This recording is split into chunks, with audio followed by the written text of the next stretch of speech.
So, pero bukod sa yung kinakasama niya paggabi, nang-aabuso din siya ng mga menor de edad.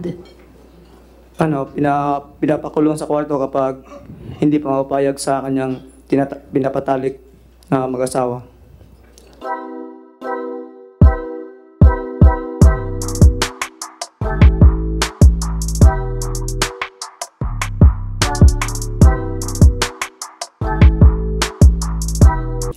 I am surprised because I'm the first person po naglilink between the PNP and the officers po ng SBSI. Police Colonel Audrey Rose Rivero can attest to that, na ako po yung naglilink para po mapanatili po ang katahimikan at order po sa aming lugar. So I vehemently deny that I prevented po any police officers from entering Kapihan because I know for the fact na kailangan po nilang gawin yung trabaho nila.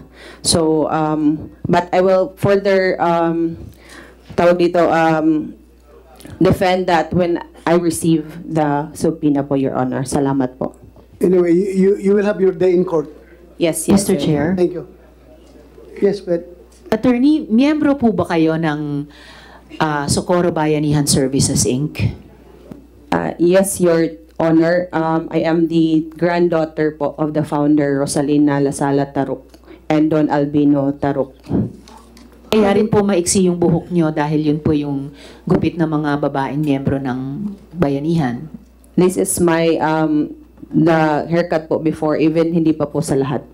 so Salamat kayo, Mr. Chair. you are you're the daughter of Mayor Dinya Florano po. so there were reports that your mother mysteriously died. What can you say? Yes, I have also, I have actually, dalawa lang, can I please narrate short brief history po, Your Honor? Yes, yes. Ang lolo ko po, the founder, Don Albino Tarok, married to my grandmother, Rosalina Tarok, and they only have one child, my mother po, who was a former mayor for 2 terms, Mayor Denia Tarok Florano. Dalawa lang po kaming anak niya, ako po, Attorney Raldente Florano, at andito po yung kapatid ko, my older brother, Raldin Tarok Florano po. My mother married a priest po, Rostom Serrano Florano. He is a Monsignor of Iglesia Filipina Independiente, and he has served for more than 30 years in our church po. So, basically po, me and my brother grew up in a very religious environment. My grandfather, Don Albino Tarok, even donated the lot where our IFI church is built now in Socorro. And my grandmother is also a very religious woman as well. Na during her time in 2018, she led the renovation of our church through the Bayanihan Spirit. Tulong-tulong po yung mga membro, contributing their labor and money for the renovation of the building. So, it is on personal note, it is very malaking insulto po sa amin na tinatawag po kami na kulto because my grandparents, as what the former chairperson of Socorro Task Force, Kapihan, has described them, virtuous people po, Your Honor. They are very God-fearing. They are well-respected po sa community. So kami po, pinalaki po kami ng tatay namin na may takot po sa Diyos. So I, for myself, could never and ever praise any other person other than our Jesus Christ, our Savior. So, yung sa case po, sa tanong niyo po, regarding po sa death po ng mama ko, it is not it is a public knowledge po that my parents both has heart ailments po, Your Honor. Yung lola ko po, meron siyang enlargement of the heart as well as my mother. Nasa genetics po namin iyon. That's why we have conducted mostly mga 3 times a year po kami nagpapa-check up sa cardiologist. So before po, nung namatay sila, yung lola ko, meron po siyang problema. It's a personal family matter and I don't want to expose po kasi may mga madadamay. But personally, we believe, me and my brother, that it was based on the death is basically because of the heart ailment of my parent and my grandparent. Before, they want to insist that it is because of COVID to suit their narrative. But now, because of this issue, iniba na naman nila yung reason. I think just to suit their narrative again. So, for the record, as far as you are concerned and your brother is concerned, there is no mystery as to the death of your mother. Yes, Your Honor. Yung brother mo sa likod, i-recognize natin. Okay, walang mystery. Can you let him speak, Your Honor, if you may? Yes, right. And Mr. Chair, pagbalik po ni Yeah, attorney, I'd also like to ask her a question. Salamat kayo, Mr. Chair. Yes.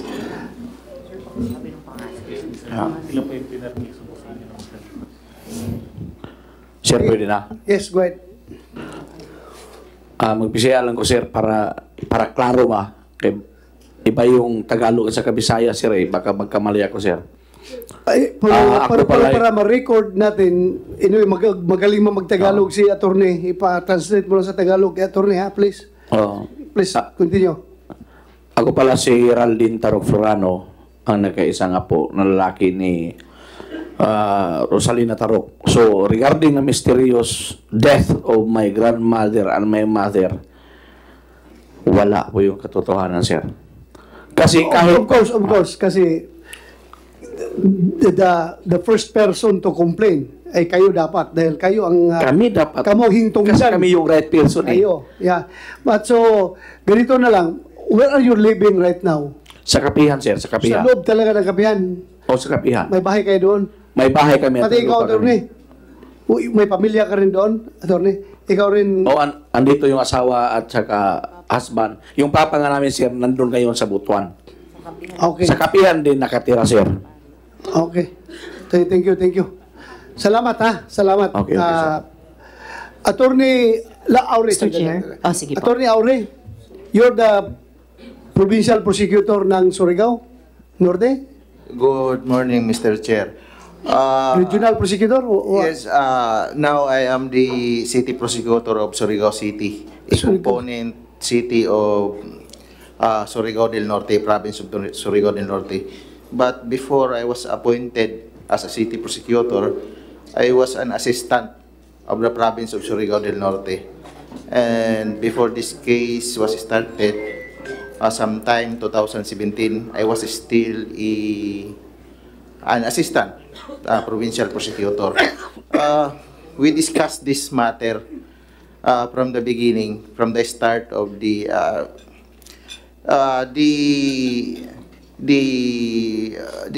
local government informed us that there was a religious group actually during that time, and the local government was concerned, and they wanted to investigate if there were offenses committed because it involves minor. And that's why we discussed it with the provincial prosecutor at that time, together with the PNP. That was about 2019 and 2020.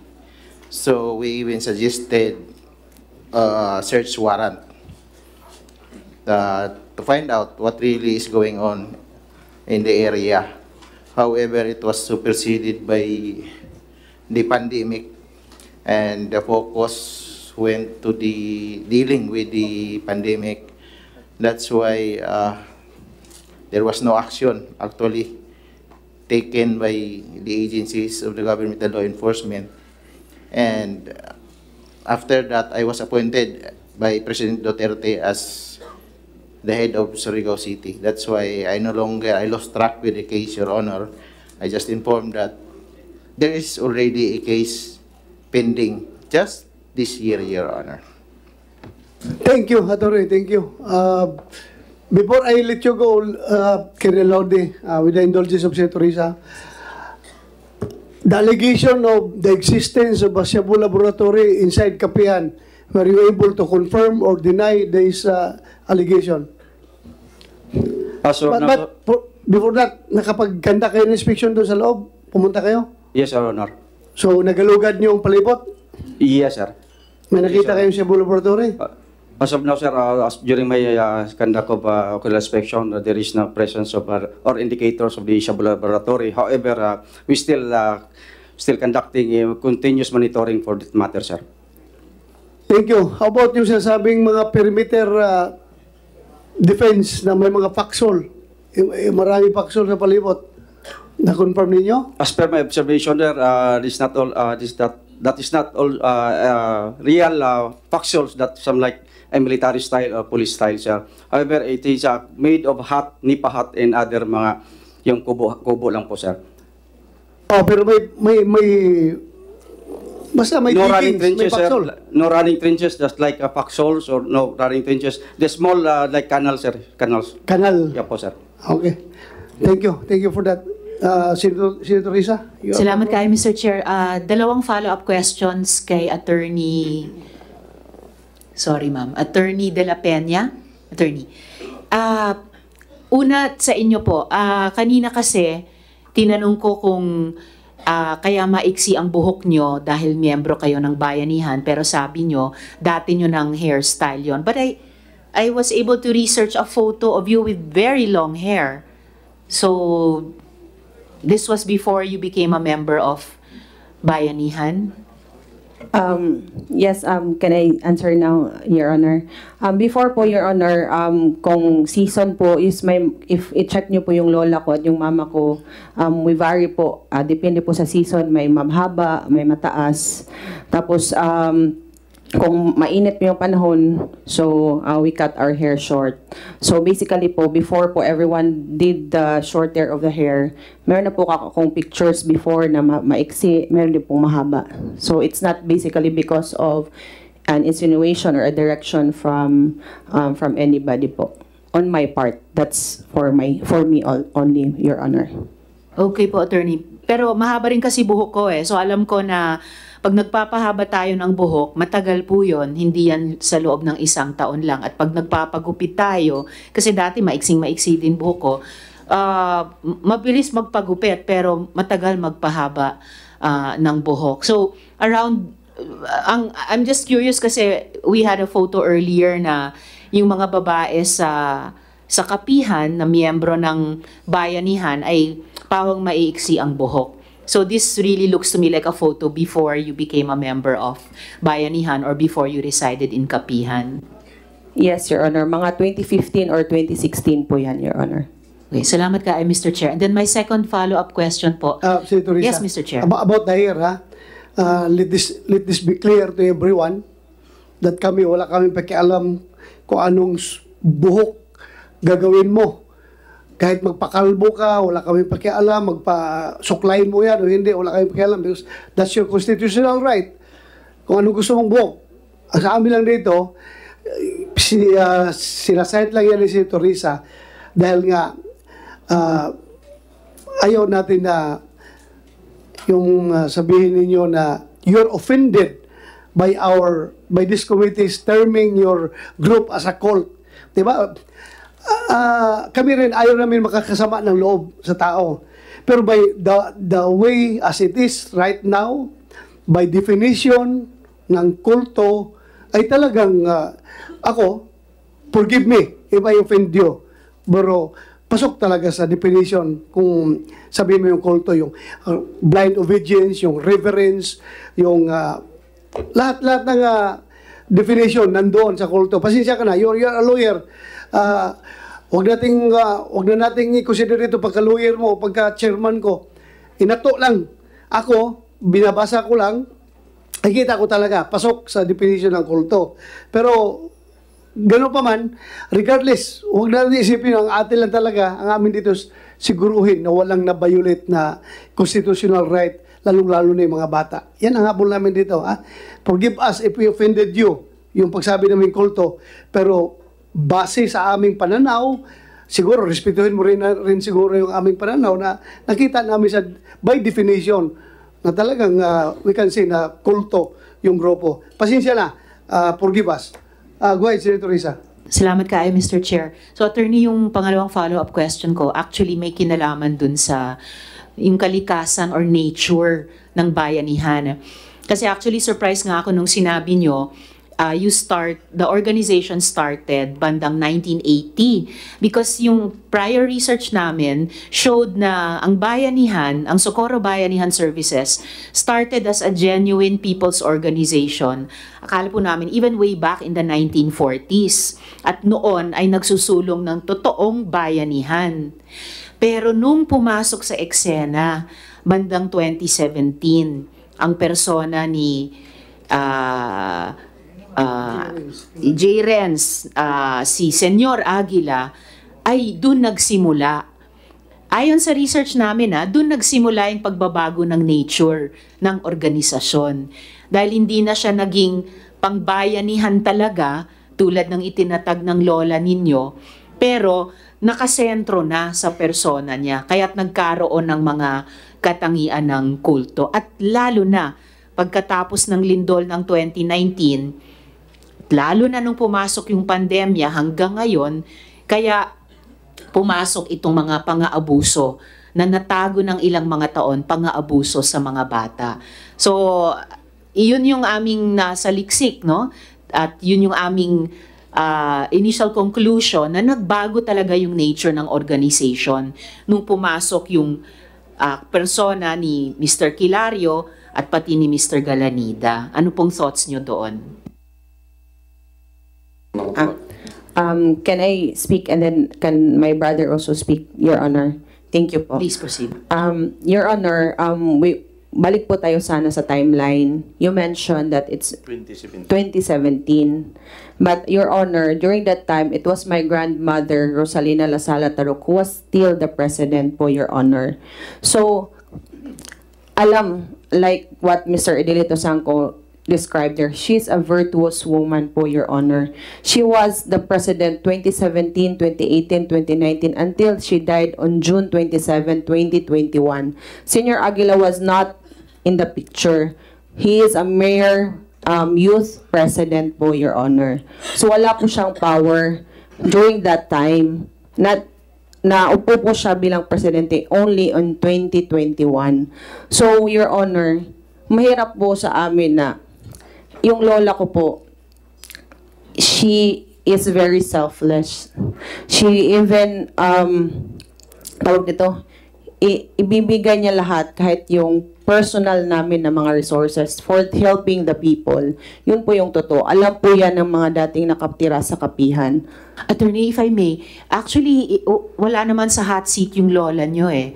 Yung ibang mga tao nga concerned tungkol sa lola nyo, concerned pa tungkol sa nanay ninyo. Pero can you shed light on, ito yung sinabi, yung kwento nyo, ito yung inyong perspective tungkol sa 2017. What about po nung 2019, nung naglindol sa Socorro na umakyat ang higit 3,000 tao, kabilang ang higit 1,000 mga bata. Sa pananaw nyo, ano yung nangyari nung taong yun na 2019?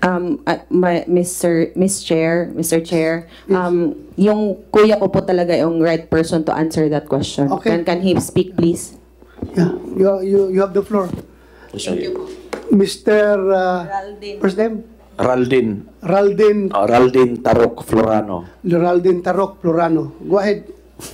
Sir, before ako sasagot, sir, kasi yung Senate hearing, di ba, ang katotohanan ang dapat mano natin. So itong sasabihin ko sa inyo, sir, kahit, huwag mo ko yung tudlo. Kahit lagyan nyo pa ako ngayon ng lie detector test. Payag ako. Baka sabihin nyo, naabay nagkuhan na, nagawang na ho ba? Unang-una, nung sinabi ninyo, Senador Reza, na 2017, kalukuhan yun. Kasi bakit? Noong 2017 na sa 2019, until 2021, buhay pa yung aking lola. Mr. Chair, bago lang po magpatuloy, sir, wag po natin gagamitin yung salitang kalokohan. Okay. Kasi kami po na nagpa-file ng mga resolusyon, nagkukonduct Sorry, ma'am. Wala pong kalokohan kaming, hanggat kaya namin, pinalalampas. Okay. So ito po ay mga itinatanong namin sa inyo na sa pagkaalam namin ay facts, at kapag magbibigay kayo ng ibang facts, makikinig po kami at titimbangin Okay. namin. So, Yung Sorry salitang po, kalokohan po hindi po nagbebelong sa ganitong pagdinig, I believe, Mr. Chair. Salamat So, kayo. strike out from the records yung sinabing kalukuhan. Sorry po. You just present the facts. Okay. If you know that mali yung facts namin, you correct us. Ganun lang kasimple. Sabihin mo lang, sir, ganito, itong totoo. ganyan, Ito yung totoo, sir. Sige, sige. Go ahead. 2017, dito kami nagpuyo sa lungsod. So wala kami sa bukid, sir. So doon pa kami sa Municipality of Socorro, not in the barangay Siring. Ngayon, noong lumindol, ganito yun nangyari. 2019, February 8, 2019 yung lindol. So noong time na yun, sa panang panihapon dinner, yung nag-dinner kami ng pamilya ko, isa-isa kami pinatawag ng aking lola. So sabi ng aking lola, namantay juta sa Sungkoy, basin daw mag-tsunami. So isafety namin yung sa mga sarili namin, lalo na yung mga anak namin. So sabi ko sa aking lola, kung muldagan ta sa barangay Sungkoy diha sa gitawag na mo kanang guest house sa Sungkoy, Itagalog mo Oh. para... kung tayo ay pupunta ng Barangay Sungkoy, may kasi ng junction, sir, sa river at saka yung dagat. So, kung posibleng may mag-tsunami, sigurado, walang mabubuhay sa amin kahit isa. Kasi pag high tide nga, sir, yung tulay nga, sir, nandito na yung level ng dagat So, ito yung nangyari. So, sabi ko sa kanila, tinanong kami ng isa't isa ng lola, gusto ko doon tayo sa kapihan. On record yan, sir, on record, sir. Pero hindi yan napalabas, sir, sa media. Alam niyo ba kung bakit? Si Mon Gualvez, I don't know if TV5 ba siya lang yung mismo yung nag-interview sa akin. During the CHR, yung human rights, nung pumunta doon sa kapihan, 3 yung nilapitan ko pero hindi ako in-interview. Sila Nico Bawa, hindi nila ako in-interview. Sila Chino Gaston, hindi nila ako in-interview. Para naman, malaman na yung katotohanan. Kasi yung sabi daw ni Senator Risa, based on the facts, 2017, walang nangyari ganoon, ma'am. Actually, yung 2019, yung pagtakbo namin sa bukid, ma'am, ako yung nag-suggest. Now, Mr. Chair. okay. Mr. Chair, kasi nababanggit madalas ni Sir at ni Attorney Den yung kanilang lola. So pagkatapos po ni Sir, gusto ko rin po sanang maitanong si Jeng Plaza na kusinero ni Senyor Aguila dahil napaka-importante po talaga yung persona ng lola nila at wala pong nag-aakusa sa kanila ng kahit ano. Si Jeng Plaza ay pwede po, Mr. Chair, mag-testify na na-overhear niya si J. Renz Kilario at si Mamerto Galanida na nag-uusap tungkol sa pag-overthrow kay Ma'am Rosalinda. Kasi napag-uusapan at napagtatalunan yung timeline, sino ang presidente noon, and in effect, sino ang may control sa organisasyon at sa nature ng organization. So, importante po itong maitatanong po natin, Mr. Chair, kay Jeng Plaza. Salamat kayo. Sir, pwede patapusin. Dito po andito na po si Jeng Umupo Plaza, ka dyan. Mr. Chair. Sir, pwede. Umupo ka. Please, continue. Oh. Yeah, continue. Ngayon, yung 2019 December, Christmas party yata namin yon. Kasi nung time na yun, 2019, nung doon nga kami sa bukid, itong si Renz Kilario, actually, itong si Renz Kilario, sir, estudyante ko sa high school. So, hindi ako... Teacher ka? Teacher ako, sir, sa Socorro National High School. Socorro National High School. O, teacher ako, sir. Estudyante mo si Jerens. O, isa rin sa mga estudyante ko, sir. Okay. Kaya hindi ako maniniwala na ito yung Mesiya. Hindi ako maniniwala sa gano'n, sir. Paano Kasi ikaw hindi naniniwala pero yung mga followers niya naniniwala? Bakit ako maniniwala? Alam naman kung na isa lang yung Diyos. Pero maniwala ka sa akin kung sabihin ko sa iyo na yung ibang mga tao doon sa kapihan naniniwala na siya ang Haring Aguila, siya ang reincarnation ni Santo Niño. Ako, sir, di ko mutuo og Diyos kay ngano usaray akong Diyos si Jesucristo na. Just answer my question. Maniwala ka ba kung sabihin ko sa iyo na yung ibang mga tao na nakatira sa loob ng kapihan ay sumusunod kay Jerens dahil nga naniwala sila na siya ay reincarnation of Christ, siya ang second coming ni Santo Niño. Kinukuha ko lang yung opinion mo. Naniwala ka na sumusunod yung mga tao kay Jerens? Dili, sir. Dili yun. O di ko totoo nga, because nga siya si Mesiya, dili. Sir, pwede mo human ko, sir, sa akong istorya. Go ahead. Kaya 2019 magod sir, ano na itabo. Pagka December, sir, before December, sir, Tagalog.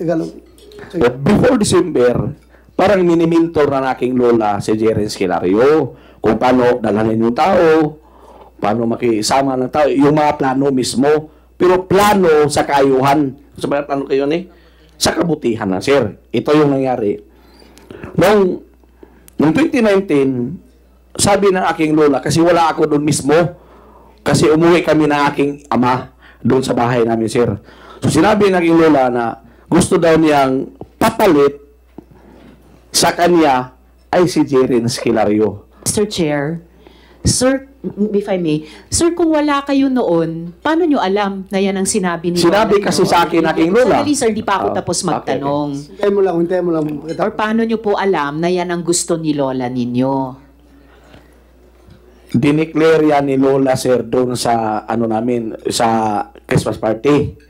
Tapos sinabi rin Pero, sa akin sir, personally sa bahay pag uwi. So pagkatapos po nung una sinabi ni lola nyo sa Christmas party, sinabi nila sa inyo personally? Okay, Sinabi yun yung sa tinatanong akin. ko kung paano nyo Oo, sinabi sa akin. Pero ngayon, ang nangyari, wala daw ata General Bato, Senador Bato, ni Jerens Kilario. Hindi agad niya tinanggap yung hamon na siya yung papalit na presidente kasi sa sobrang bata at saka mahirap din magdala ng tao. Ngayon, ano nangyari? Nung Sir, namatay Mr. Chair, so sir, taong 2019 po 2019 pa ngayon. Take note, Mr. Chair, nung 2019, 19 years old lang si Senyor Aguila. Kaya nga, kasi bata pa siya. Tapos mahirap magdala ng tao.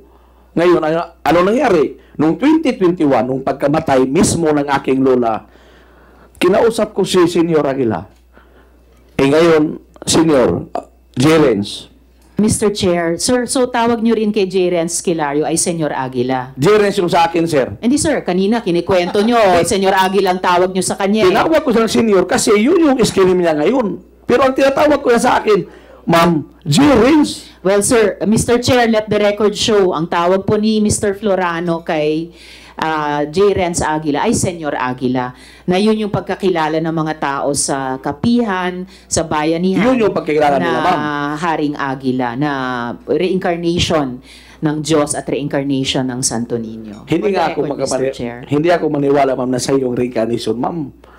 Sige, Tinawag ko siya, ma'am, na Senyor Aguila kasi iyan yung alam niyo, pero yung sa akin, Jerens lang. Sa akin, Jerens lang. Kung halimbawa sila tatawag ng Senyor Aguila, nasa sa kanila yan. Walang ilabot, sir. Sige, padayon ko, sir. Padayon ko. Tagalog. Ngayon, sabi ko kay Jerens, namatay na aking lola. Di ba ikaw yung gusto na papalit sa pwesto niya as president? Mahirap din kung ako kasi wala namang authority nga galing sa aking lola. So, during the time, may election kasi, sir, natalo yung ina ko, sir, sa 2019 election. 2019 ba yun, Oo, ngayon. Nung nangyari na yun, sir, na namatay na aking lola, sir, sabi ko sa kanya, unsaon naman o sa Bisaya pa, unsaon naman wa na may presidente, unda ikaw man ang choice sa akong lola. So, imo nang barugan. So, doon na tayo na yun, sir, dito sa Himbarog, sir, sa pagkamatay pagkamatay ng aking lola.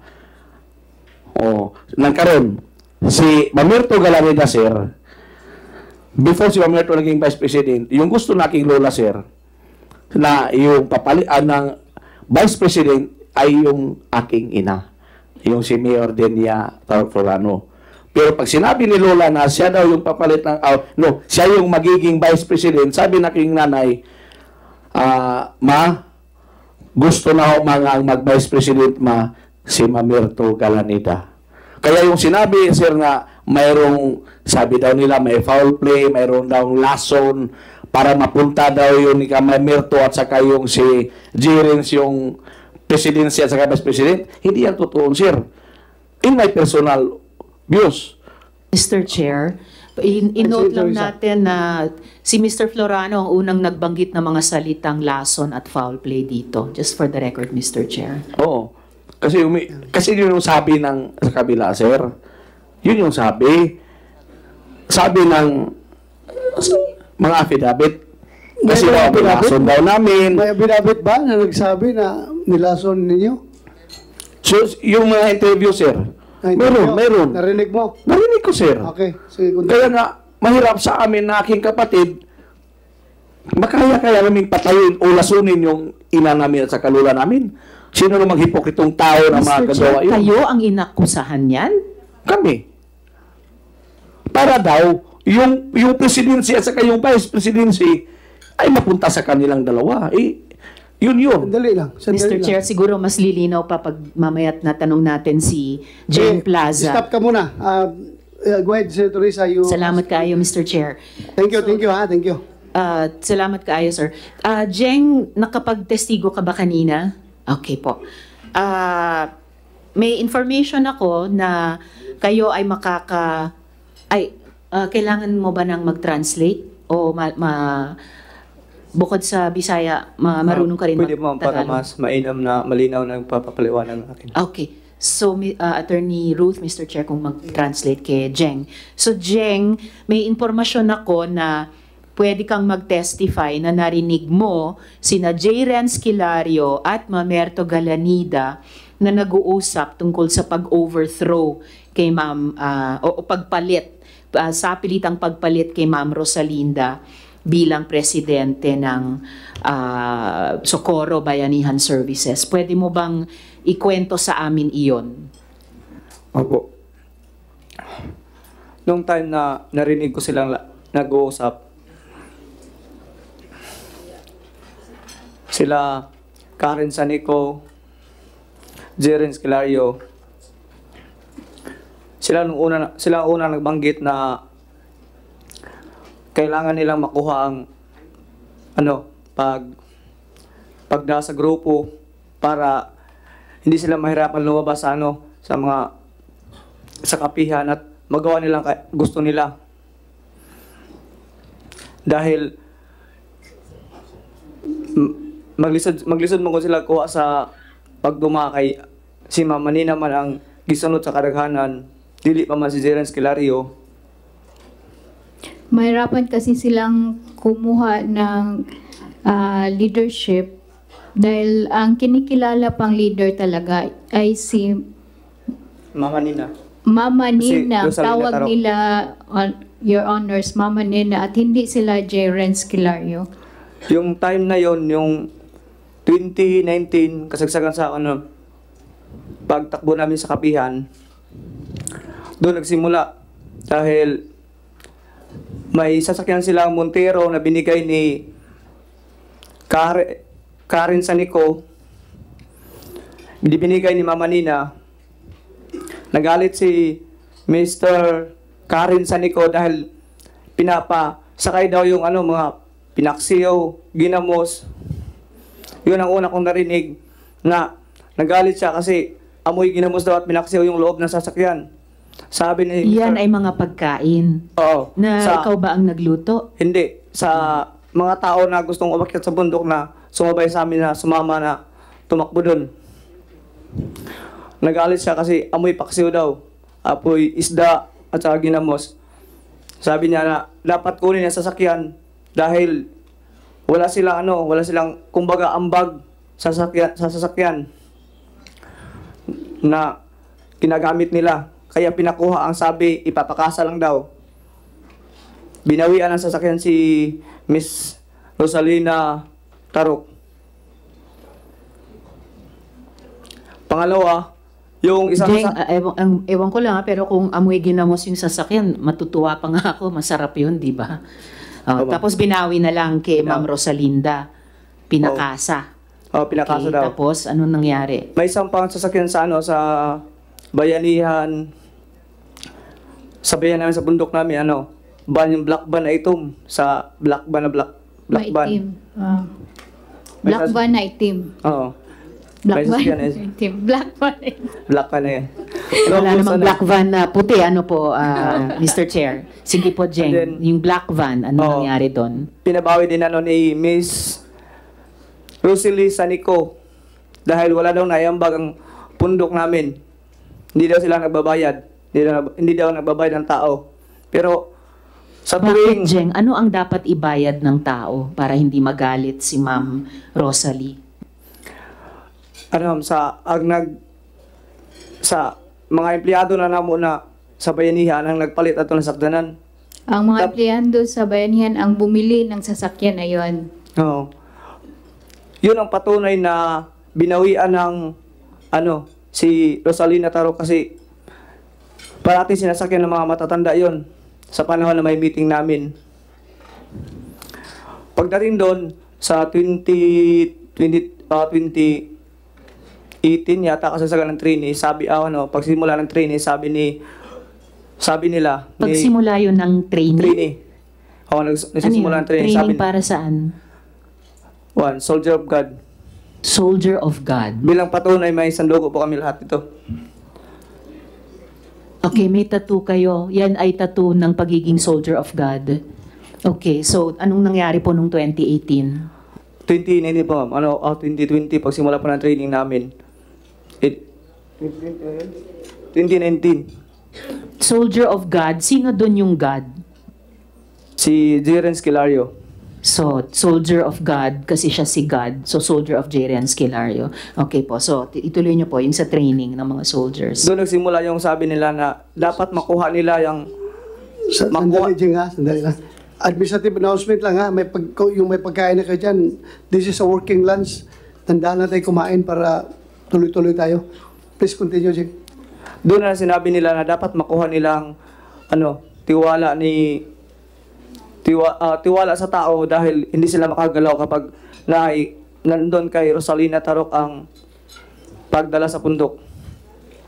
So gumawa sila ng private army para mas madali nilang makuha ang pagtiwala sa pundok sa pagkuha sa grupo ilang dikuha ag simpatiya na maghimo og mga private soldier kay mag-promote man og sundalo anang leader na mag-train opisyal para makuha pag duma sa pundok kay mabizaan man ang grupo sa arima sa soldier man mag-focus mong ilang kuhaon na mag-train sila sundalo kay para po kuno pagdepensa og nay mosulong na mga sundalo pod sa gobyerno. So, bali ang strategy nila, Your Honors, is kunin yung simpatiya from the SBSI patungo sa yung binuong soldiers of God by keeping them busy sa training nila sa soldiers of God. Mabitaw sa pinakaubos na level libutang agamong mga leader sa pundok uban. Kay dili man sila maka-hold og unsa ilang buhaton.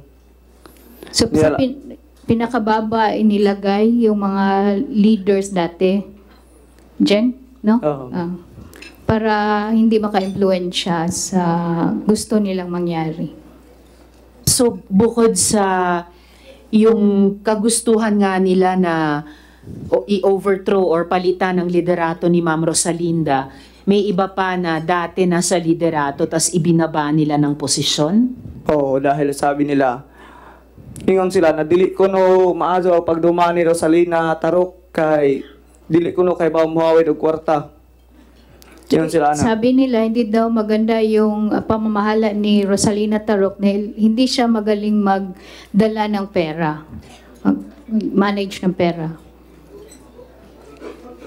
So, ito na ba yung kompletong narinig mong pinag-uusapan nila tungkol sa pagpalit kay Ma'am Rosalinda bilang leader ng Socorro Bayanihan Services? O di ma'am nabati na ako na to itong time na lagi na ilan ang kuha na magsugod nag-training kay para mas madali ang ilang paglihok na dili sila masagda sa kadaghanan kay ila pong di paningkamutan na ma-turn over pagdumaan ni Mama Nina, ni Senior Aguila. So nagmadali na sila na i-start na yung training para makakagalaw na sila, Your Honors. And Jeng, iisang bahay lang kayo ni J. Renz dati, di po ba? Yes, ma'am. Okay. So, sa iyong pagkakaalam, bukod dito sa pag-uusap nila ni Mr. Galanida, ni Ma'am Karen, ni Ma'am Rosalie, tungkol sa pagpalit sa liderato ni Ma'am Rosalinda, sa iyong pagkakaalam, nangaabuso ba ng menor de edad si J. Renz Kilario? Opo, ma'am. Siya ba ay kasal or may kinakasama? Hindi siya kasal, pero may kinakasama paggabi. May kinakasama paggabi. O may pinapapunta. Okay. Pero bukod sa yung kinakasama niya paggabi, nangaabuso din siya ng mga menor de edad.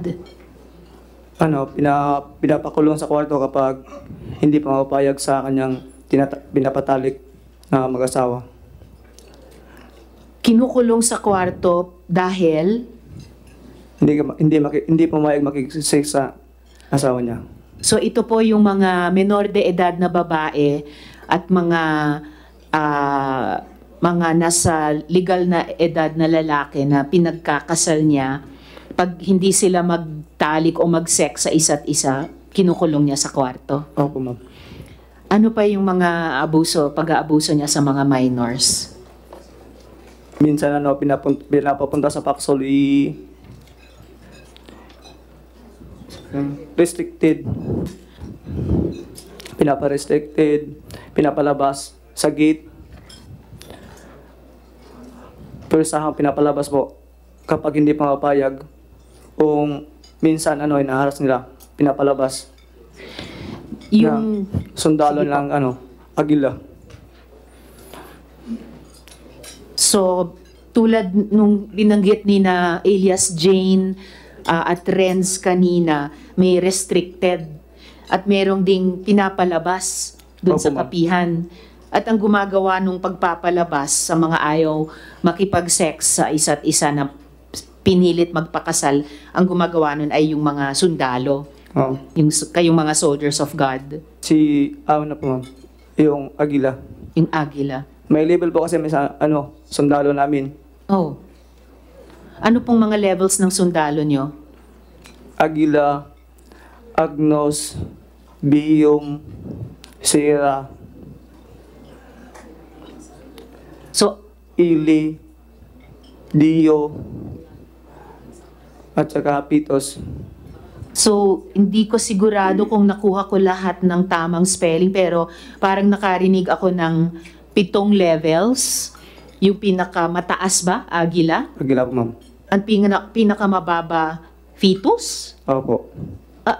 Bakit fetus? Mga bata ba? Mga bata po yun. Ilang taon na bata ang fetus?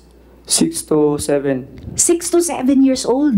Nandun na sa Soldiers of God. May barracks. Po? Barracks. Nasa barracks. 6 to 7 years old.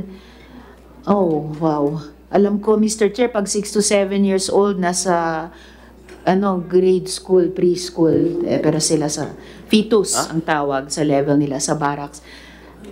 At Jeng, ito bang si J. Renz Kilario ang totoong leader ng SBSI o sa tingin mo mayroon pang mas makapangyarihan, mas powerful pa sa kanya? Sa pagkakalam ko, ma'am, 4 lima sila mag-uusap bago gumawa ng mga aksyon. Sino-sino to? Sila Ma'am Merto D. Galanida, Karen Sanico, Senior, Janet Ahok, Rosalie Sanico, At si Jerens Galario. J. Renz Kilario. Si Jerens po ako siya magpa-implement sa kasi siyang Diyos namin. So silang 5 yung nagdidesisyon sa mga importanteng desisyon. At paulit-ulit lumalabas itong mga pangalang ito sa mga witnesses natin. So, nung unang sa sa taas pa yan na hindi pa dumating yung bagyong Odette. Silang 5 bago dumating ang bagyong Odette. Pagkatapos ng Odette, iba na ang nagdidesisyon? Yun ang hindi ko alam kasi bumaba na po ako, ma'am. Siya nga. Okay. Pero sa kanilang 5, sino ang pinaka makapangyarihan? Sino ang pinakamataas? Sa tingin ko, ma'am, mukhang si Karen Sanico Senior. Siya po ang pinakamakapangyarihan sa pagkaalam mo. At saka si Ma'am Merto. Silang tatlo kasi ang parating mag-uusap kung may mga bagay na dapat pag-usapan kasi sa lahat ng oras, nagtatanong si Senior Aguila kay Ma'am Merto D. Galanida kung tama ang bawat desisyon. Okay. So si Mamerto Galanida ang lumalabas na pinaka sa mga malalakas, itong 5, siya ang pinakamalakas. Kasi siya yung maghahatid ng mga papers doon sa bahay ni Senior Aguila. Okay. Siya din ang sa ministry namin. Maghahatid ng papers. Abogado ba siya? Si Mr. Galanida? Doktor. Doktor. Doktor sa Doctor of Education. I see. Superintendent sa DepEd. Superintendent. Okay po. So, si J. Renz, ang Diyos, nagtatanong kay Mr. Galanida. Opo, kung tama po ba yung mga ibang desisyon na dapat gawin. Okay. Advisor. Yes, Mr. Advisor sa Diyos o consultant. Sir. Kasi sa kanya mo kayo nagtatanong. Sir. Sino pa isa? Si Karen Sanico Senior. Karen Sanico. Anong Karen Senior? Lalaki? Lalaki po. Lalaki yung Karen? Opo. Oh. Ikaw ang Karen. Yung may isa pong Sanico na sinasabi pangalan. Rosalie. Rosalie. Misis mo. Okay.